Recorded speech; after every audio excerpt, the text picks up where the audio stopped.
Hello there. I thought I'd do a quick video to give you a bit of an overview of the sort of setup of Magnificent Flying Machines, Michael, so it's a bit easier for you when you do the first run, as the last time we showed you this it was whilst we had a couple of your very strong wheat beers. So what I'm going to do is I'm going to basically put the basics of the layout here and just take you through it, so hopefully it's a bit easier for you the first time through. I'm obviously going to send you the manual as well. So what we're going to do first of all is we're going to lay out the course. So the game comes with these terrain tiles, of which there are 15. For the basic setup, you actually only need the terrain tiles up to 11, which is these ones here. The other ones you can, for the moment, put back in the box. You're not going to need that for the basic setups. Here's our first 11 tiles. You will notice that there is a number in the corner here, and this is the order that these tiles are laid in for the purposes of this demonstration. For the basic setup, the preset game that comes out of the box. When you play the game more longer versions of it, you'll actually assemble a more random course. But the idea is that you lay out the 11 tiles, as I'm doing here, in ascending number order. You can see we've got 1, 2, 3, 4, 5 there. Not quite all fitted in this picture, but that's enough to be going on with. You put all 11 tiles out in a row. Okay, so far. So once you've got your 11 tiles, you're going to be presetting this course with certain objects that go on the tiles, and for that you need what's currently on page 3 of these draft rules, this table here. This, you'll see, has the tile number on the left here, the terrain type, the victory points, cargo and passengers that go on it, depending on the number of players. We'll set this up for basically for up to a 4-player game.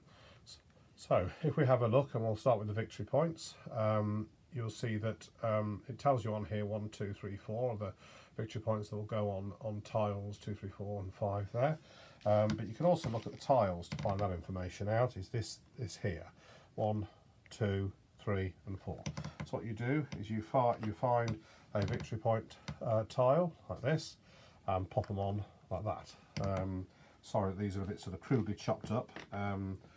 The artwork is there, but I'm afraid my chopping up skills are not brilliant. Okay, so 1, 2, 3 and 4. These are what we call the first to land markers. Okay, when you get to the first airfield, which is tile number 6 here, and for that matter the final airfield, you'll notice that there's no number written on there.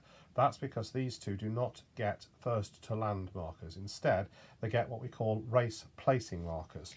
Looking back to the rule book here, there is a little table here. Obviously these rules are a bit sort of draft at the moment, so the exact layout of this we're still working on. There we go, a little table on page 7, which gives you the race placing marker settings. So assuming this is a 4-player game, on the middle airfield, which is this one, number 6, we have points 7, 4, 3, and on the final airfield we'll be putting 8, 5 and 3 on. So what you do is you take the race placing markers, which of course for the moment I've gone lost, so actually these blue ones here, and you find the relevant ones you need, so 7, 4 and 3, and 7, 4 and 3, and you put them in descending order, 7, 4, 3 on top of each other, just like that, and I drop it onto that place there on the tile. Okay, you do the same thing for the final airfield. These are the points that people will get when they get to those places first. You always take whatever is the highest number. Okay, so that's so we have placed the victory points for being the first to land, and we've placed the race placing markers for being the first person to get to those airfields. Then we have to put the passengers again on the table, but again on the actual display itself it tells you how many passengers you need depending on the number of players. The number before the slash there is for up to 4 players. For 5 or 6 players you would use the number after the slash, sometimes they're the same. So in this case we put a passenger in there, we put a passenger in there, we have no passengers here, and we carry on down the track. Sometimes you have two, sometimes you have none. The middle airfield would get a couple of passengers. Then we need to put the cargo on the place. So this is the place for the cargo. So 2, 3. The preset table here gives us the exact configuration of what needs to go there. When you're playing the game, not as the preset, but randomly, the actual cargo that goes there is randomly determined. So 2 pieces of cargo would go there. But in this preset, we're going to be putting a town and a mountain cargo onto there.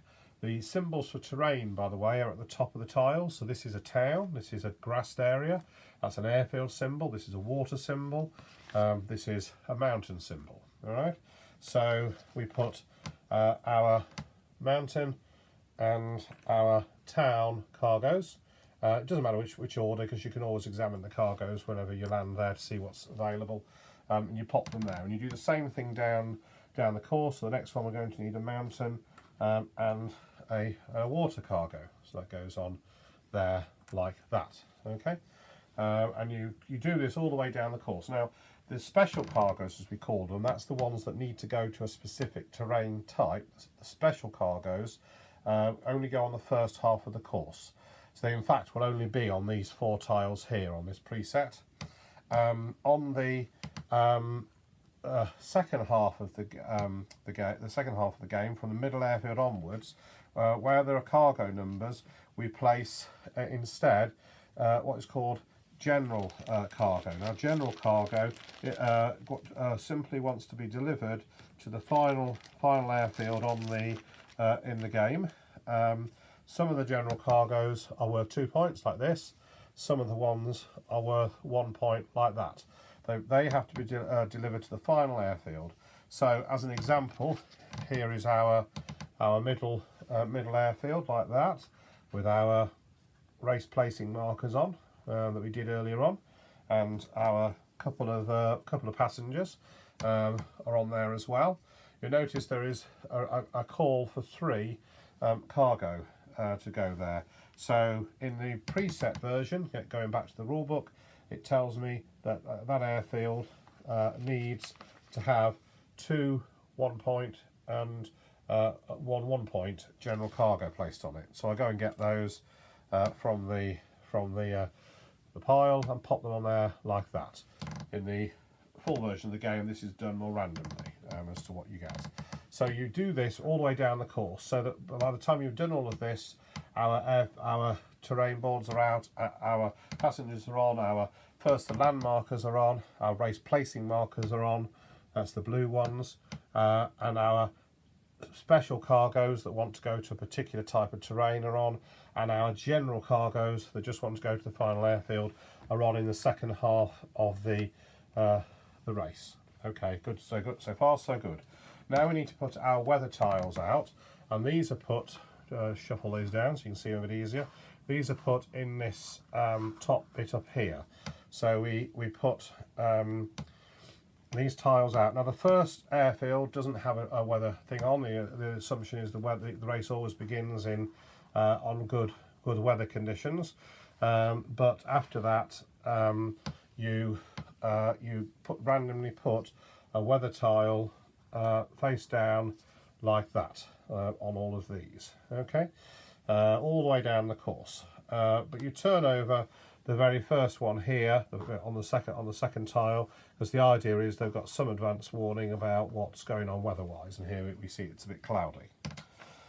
So we have set up that, and now we're ready basically to set up our fly machines. Okay, so our fly machines will be set up on these boards like this. This is a seaplane. So by way of an example, I'm going to just push aside all these terrain tiles for the moment and just pop in the seaplane. Okay, now in the preset game, the idea is that you will choose one of the 6 preset plane configurations. You don't have to think too hard about it. For the moment, we've got these sorts of crudely put on these cards here. They may be printed on the back of these blank flying machine boards ultimately. Okay, for the moment though, go off and find the seaplane one here. That's what I'm doing.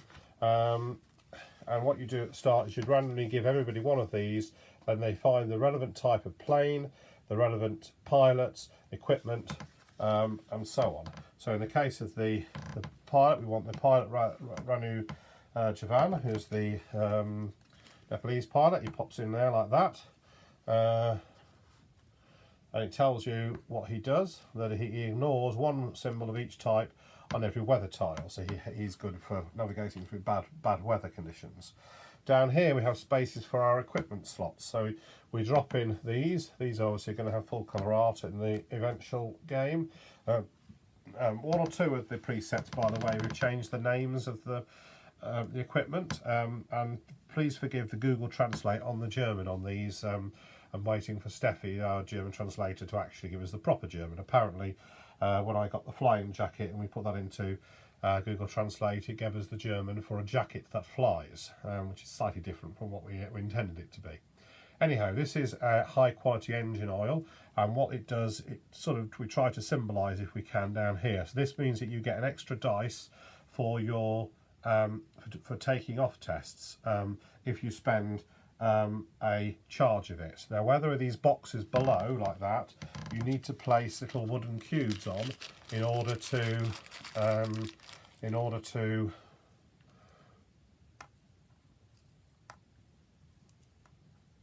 like that, and that just records the number of charges that you've got.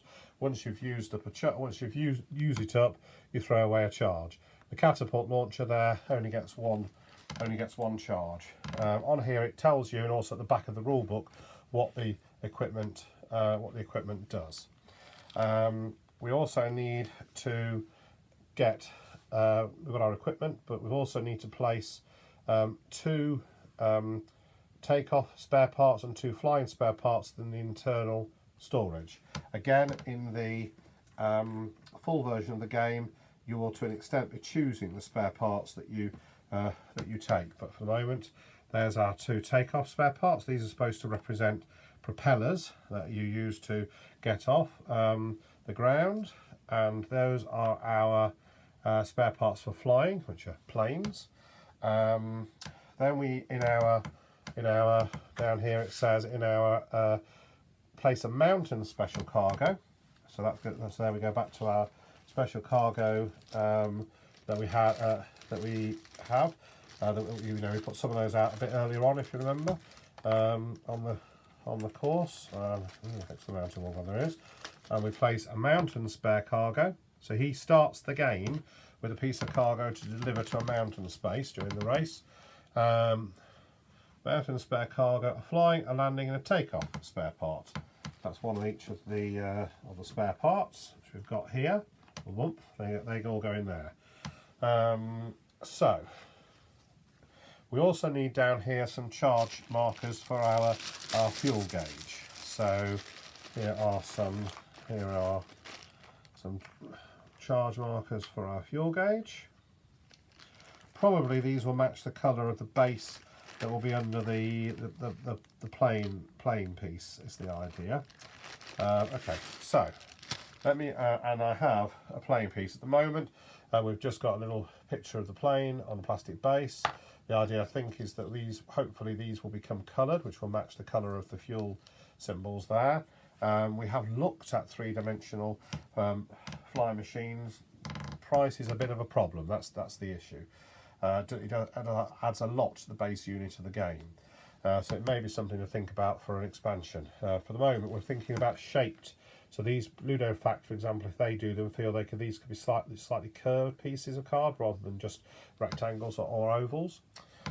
Anyway, that's our flying machine ready to go. So let me quickly take you through what you're seeing in front of you here. This is what we call a flying machine dashboard. There are 6 of these in the game, one for each of the 6 types. We also have our helicopter, our pusher plane, our biplane, our monoplane, and the triplane. Each of these is slightly different in its configuration. The seaplane has a couple of special rules that were dropped in underneath the base picture there. The only other one that has that is actually the helicopter. In the case of the seaplane, that tells us that the seaplane gets extra dice when you're taking off or landing in water conditions, as you would expect. Normally though, when it's taking off, it rolls this number of dice, so 3 dice for taking off tests, 4 dice for flying along, and 4 dice again for attempting to land. This here is the pilot area, and there are 18 pilots in the game with all sorts of different abilities. Here we have the fuel gauge. Fuel is used to fly further during a particular turn, but also to help you pass tests. And then down here we have our equipment, in this case the high quality engine oil, which gives me extra dice if I need to call upon them to take off. The seaplane only has 3 dice to take off. It could be that actually I'm trying to take off in a mountain and it's bad weather and I just think I need more, I add more dice in to try and get past the test. The catapult launcher gives me, once in the game I can just take off and fly along a space without having to test for it. It's just automatic, but it's a one-off use. These are our cargo areas. This is internal cargo, so think of this as the sort of the cabin cargo which you can get at during flight. And this is the external cargo, which is strapped onto the wings, if you like. I can use these symbols to pass tests during the game. I can never use these symbols to pass tests during the game, but whenever I'm on the ground I can always rearrange these. So those are sort of reserve spare parts. So generally we put our cargo in there as well, because we don't need to worry about the cargo until we get to the airfield. Passengers, however, will never happily go, well, will never go in the external storage. Passengers always have to go in the internal storage, and what that means, as you can see there, is if you take a passenger on, you are restricting the amount of space that you have for spare parts. So it's a decision to make. There are equipment cards which give you more storage capacity and so on and so forth. This area down here is our victory point area. So as we go through the game and as we store sort of